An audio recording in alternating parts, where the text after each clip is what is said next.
Here's the main screen of the car, and to get to the car's controls, you just click here in the bottom right, and along the top we have headlights off, side lights on, including daytime running lights, your standard beam, and auto.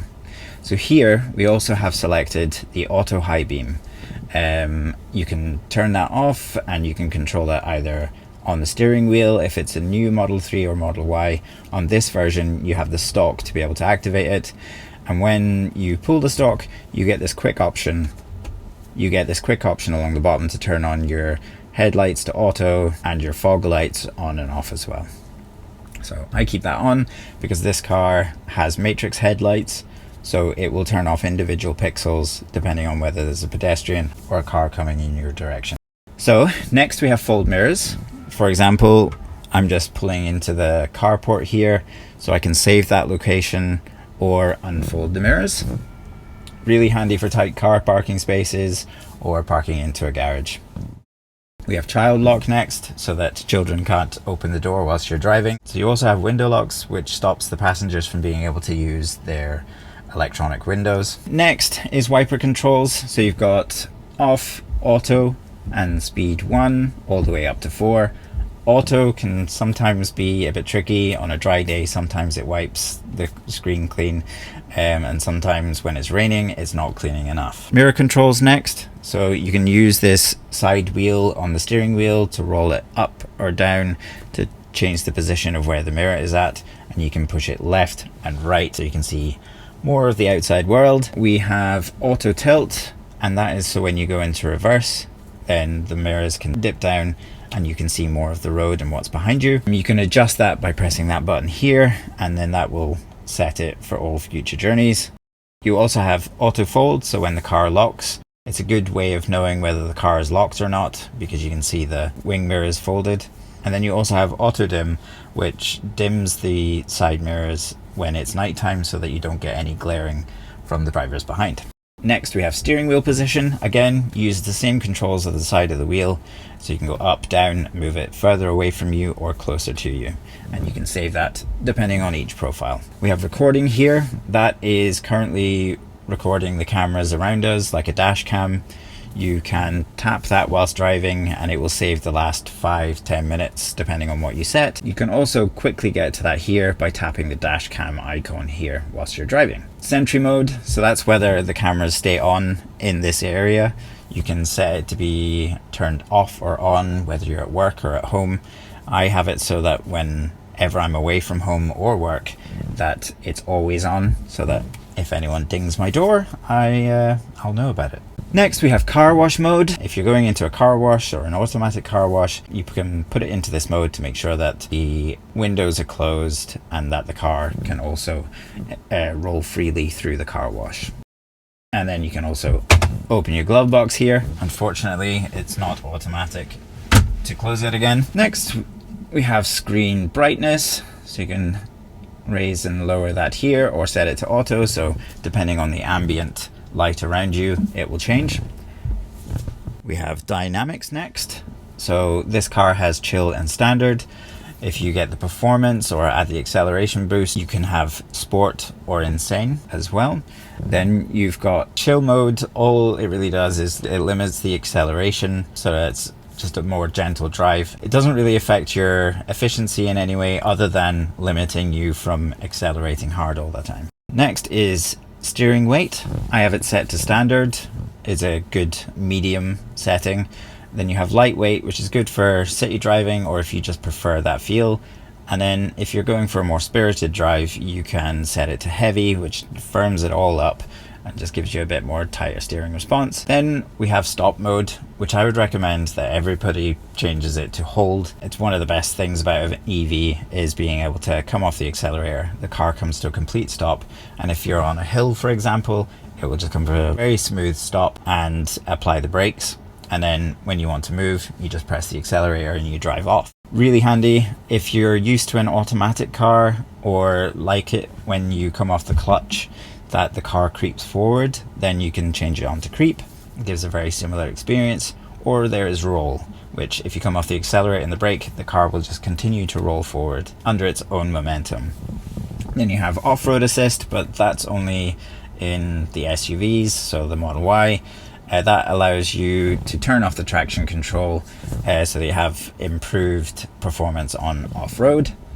And then you have slip start as well, which you can use to help you get out of the snow, sand or mud. So charging next. Daily, you would typically charge between 50% and 80%. That's good for battery health. If you're going on a longer journey, you might want to set it to 90 or 100%, but it is recommended that you stick to around about 80% on average. If you are going on a longer journey, don't worry about putting it to 90 or 100%, but if you're putting it to 100%, make sure that you use the car within a few hours so that it's not sitting all day at 100%. Here you can control the charge rate. So when you plug in with your 3-pin plug, you can set that charge rate to be lower. For example, we have 2 cars and generally we set it to 10 amps for both so that it doesn't trip the fuse that's in the house. You can open your charge port from here as well. And then here's some charging information from the last time we used a supercharger. You can also keep accessories on, so the USB plugs and the 12-volt sockets. This seems to use a lot of energy, a lot more than when this was never an option and they just stayed on. But Tesla removed that functionality but added it back with this toggle here. Next, Autopilot. So my car only has the standard Autopilot, which gives you auto steer. It doesn't do any lane changing, and then it has traffic aware cruise control to keep you a good distance away from the car ahead. So you have 2 options here of single pull and double pull. If you change it to single pull, so you pull down on the stalk in this car or tap the button on newer cars, then it goes straight into auto steer. Whereas I prefer it to have double pull, because then you have the choice of a single pull for traffic aware cruise control and a double pull for auto steer. Next, we have park assist. So this car has parking sensors as well as the cameras, so I can choose between the 2. I prefer to have it on Tesla Vision because you get to see more of your surroundings. With parking sensors, pulling up to a curb, for example, it doesn't warn you unless the curb's really, really high, whereas Tesla Vision draws out exactly what is around you. Then we got speed limit, so you can set it to the current speed limit. So when you're joining the motorway and you turn on auto steer, the car will just stay at the current speed, which is nice and comfortable. Whereas there's another option for speed limit, which then it will accelerate up to the speed limit, and you can change the offset. If you want to go 5 miles an hour over the speed limit, you can do so. Then you have speed limit warning, so you can turn that off or just have it display so it will pulse whether you are going above the speed limit. The little sign for the speed limit will start to grow, or you can have it play a chime as well. And then you have an overall speed limit that you can set, whether you want to go 5 over, 6 over the speed limit as well, and whether there's an absolute speed limit, so you never want the car to go over 100 miles an hour, you can set that here too. Then we have forward collision warning. So I have it set to medium, so you can have it early, so if a car in front of you slows down, you're also not slowing down, the car will warn you. You can either have that really late or really early. I find when you're on country roads, it's maybe good to have it on early. You're maybe taking a split second to enjoy the scenery and you've not noticed that the car ahead of you has started to slow down. It's a good warning. Then we have lane departure. So do you want the car to warn you that you're leaving the lane, or do you want it to assist so that it will take over and steer you back into the lane? And then you have emergency lane departure. If you stray too close to a vehicle coming in the other direction, it will pull you back into your lane, as well as if you get too close to the edge of the road. Next, you have automatic emergency braking. So if you get too close to another car, not slowing down enough, it will slam on the brakes, which is really useful. I think I've had it happen once, but that was because it overrid me and deemed that I should be stopping. Another handy feature here is obstacle aware acceleration. So if you have pulled up to a roundabout or a junction, somebody's sitting in front of you and they look like they're going to pull off. The last thing you saw was them accelerating, and you look to your right or your left to see what car is coming, and you start to accelerate as you're turning your head to see if the coast is clear. The car will stop you from hitting the car in front. Really useful, although sometimes pulling out of junctions and a car has just gone past and you accelerate out, it can be a bit sluggish. So whatever your preference is, sometimes it can be a hindrance, but 99% of the time, it's very useful. Green traffic light chime. If the lights turn green and you're still sitting there not moving off, the car will make a little bong to let you know that the light has changed to green. Next we have locks. So you can see all the users here. So now we have locks, so you can see all the devices that can connect to the car and unlock the car. So my Apple Watch and my phone. You can also specify which user is that device. So my partner, if she comes up to the car, it will unlock. If it's me, and it will also change to that profile, and you can quickly delete them or add to them there. Next we have child locks, so you can lock both left or right side of the car, which is handy with young children. Then you have window lock. As I mentioned before, you can stop the electric windows in the back from being used. Walk away lock, so when you've walked away from the car, it will automatically lock. There's an exclude your home option. Maybe if you want it to stay unlocked when it's sitting in the garage, that's an option. Then we have driver door unlock mode, which I've never used. So when enabled, the driver door and charge port will unlock when the key is detected near the driver's side of the vehicle.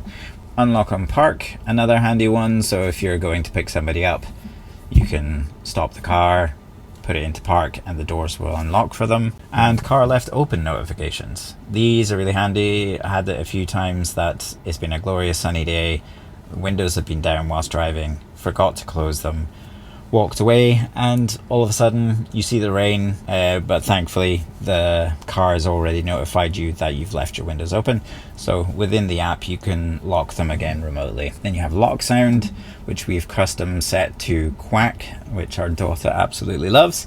Then we've got close windows on lock, which is really useful. Again, same reason. If you walk away from the car, your windows are open, it will automatically close them in case you've forgotten. Then we have lights. So again, as I mentioned on the controls page, you can have it on off, side lights, main lights, high beam, and auto. You can also control your front and rear fogs. One of my favorite features is automatic indicator mode. So when you change lanes on the motorway or a dual carriageway and you indicate, when you have completed the maneuver into the next lane, it will then cancel the indicator, which is really handy. Next we have adaptive headlights. So this car is fitted with matrix headlights, which will turn off the individual pixels depending on whether there's a pedestrian or a car in front of you. And headlights after exit. So we live in a rural area, so it's handy having a bit of light around to be able to navigate back to home. Ambient lights, you can turn them on and off within inside the car, and whether they're on automatically, on all the time, and whether you have them off. And then we also have steering wheel lights on this page, so you can turn them off and on. It's just the little indicators next to the scroll wheel, so you can see them in the dark. Seats, you can turn on all the heating, or you can control the position of the passenger seat from here. Display, so I currently have it in light mode. You can change to dark mode very quickly, and then you can have auto, so it changes depending on the time of day. Reduce blue light, so when it's getting to nighttime, I think on all devices it's a good idea to set it so that it changes to more warmer colors, so it helps you get to sleep later at night. And then you have your brightness, and whether you want that set to auto, so it will change depending on the ambient light around you. Then we have screen clean mode, as you can see, yuck, and then you can just hold it after wiping it clean and back to the main screen. You can change the scroll wheel function here to anything that you'd like, whether you want to save dash cam, change your acceleration mode. Really handy to be able to have those options. You have touchscreen language, currently set to British English, and your keyboard, your region format, and text size, whether you want it large or standard. Time, whether you want it 12 hours or 24 hours. Energy, so you can show percentage or distance remaining. I prefer to show distance. Generally when it's percentage, I know this car can do 300 miles, so if I'm driving slowly I would say it's about 3 miles per percent. If I'm driving fast, I think of it as 2 miles per percent. You can change to kilometers or miles, Fahrenheit to Celsius, and whether you want your tire pressure to show in PSI or bar. Here you can schedule your charging or preconditioning, so you can set the car to cool down when you're coming out of your work, or first thing in the morning in winter if the car is absolutely frosted up. you can get it to defrost. You can also do this remotely, but this will just guarantee every morning 7 a.m. that the car is fully defrosted and ready to go. As well with charging, if you want the car to be charging over a certain period, so that's my low tariff, over between 12 and 5 a.m. Or you can set both so that the car reaches its full state of charge by 8 o'clock and have your car preconditioned at the same time. Safety, we've got Sentry controls, and you can enable whether it's at home, exclude at work, or exclude from favorite locations. And you can also control how long it is, from 3 minutes, 10 minutes, and 5 minutes. Then you've got camera-based detection, so having that on means that the cameras are always looking to see if something's happening, whereas if you turn it off, it's only if the car is interacted with, somebody knocks into it, or if somebody tries to pull open the door handle. Here we have view camera via the app, which I currently have turned off and I keep forgetting to turn back on. So there we go, good opportunity for that. So that allows you to see 5 of the cameras from within your Tesla app. Then we have dash cam. When it's set to auto, if you have an accident, it will make a recording. And if you have it on manual, then you have to tap the screen, the dash cam button, which will then record your clip. And then you lastly have on honk. So if you press the horn, it will record your clip as well. Delete dashcam clips as well, and then you have format USB drive, so you can just completely wipe everything that is on the USB. So we've got automatic blind spot camera, so when you indicate, you will see a preview like this of what is around you. So you have blind spot collision warning, so if you're indicating and moving across, it will warn you that somebody is in your blind spot. And rear cross traffic chime, so if you're going to reverse, you will see on this camera a little red indication on either side depending on where the cross traffic is coming from. This includes pedestrians and vehicles. Allow mobile access, so you can turn off and on whether you can monitor the car within your phone. Then you can allow keyless driving, so you can remotely start the car from anywhere in the world and give somebody 3 minutes to get in the car and drive off. Then there's valet mode. It's very similar to parental controls. It just reduces the acceleration and what features the valet has in your car.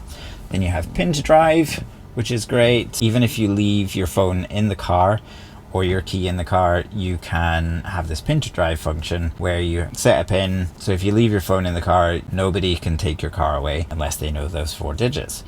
And one of the really smart things about this though is when you turn it on or need to enter your pin, the position of the pad moves around the screen. So no one will be able to identify what your pin was based on fingerprints. Then we have glove box pin. So that allows you to lock glove box. Great for hiding things. No. Parental controls. This is a great feature if you have kids or a partner that you want to slow down. So you can set a speed limit and reduce the acceleration, make sure that the safety features are still on, and have a curfew so you get a notification if this person is driving when they shouldn't be. You can set an overall speed limit for the car, and again you get a notification if somebody reaches that speed. Cabin overheat protection. I would say you do not need this unless you're worried about leaving a person or animal in the car that you shouldn't. It will keep the car cool, so you can set whether it's like 35 degrees, 40 degrees, that the car, when it reaches that temperature, it starts to cool down the car. You can also have it with no AC, so that, well, you're using less energy, but it's just blowing the fans around the car to try and keep it cool. Generally I have it off because the car's, well, I'm in Scotland and the hottest the car has ever been is 60 degrees, and it can reach much higher than that in other countries, so it's designed to be able to handle those heats. So security alarm, which you can't turn off unless you go into service mode. You have park assist chimes, so when you're parking it will make noise when you're going close to any obstacle. So you have gear chimes as well, so if you go into reverse or forward you will hear a chime to let you know that you've done so. We have lower volume. We have lower volume in reverse, which turns down the music should you go into reverse. There's also this feature called Joe mode, which turns down the volume of every notification or indication or warning within the car, which is really handy if you have a sleeping baby in the car. It was a request by someone on the internet, and basically his name was Joe, and they added this function.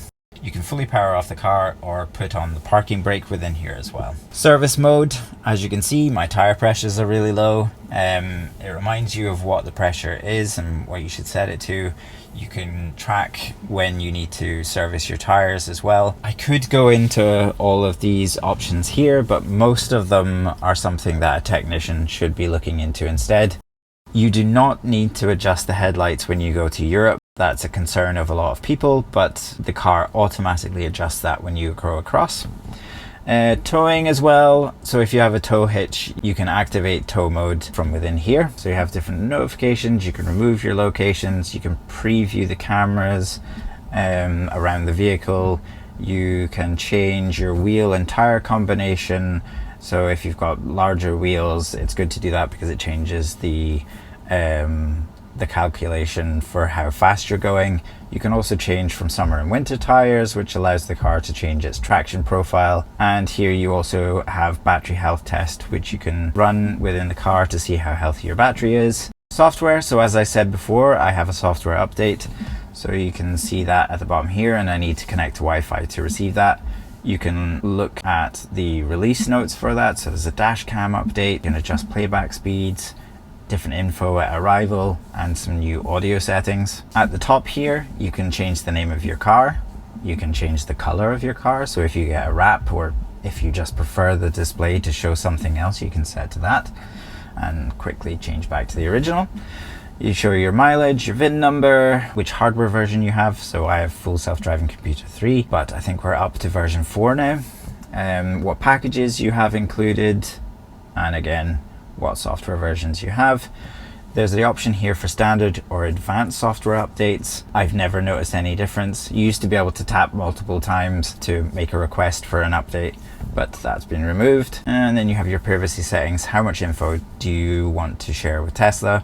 Most of the information is stored locally within the car though. Navigation, so you can set the navigation volume, how loud the person talks.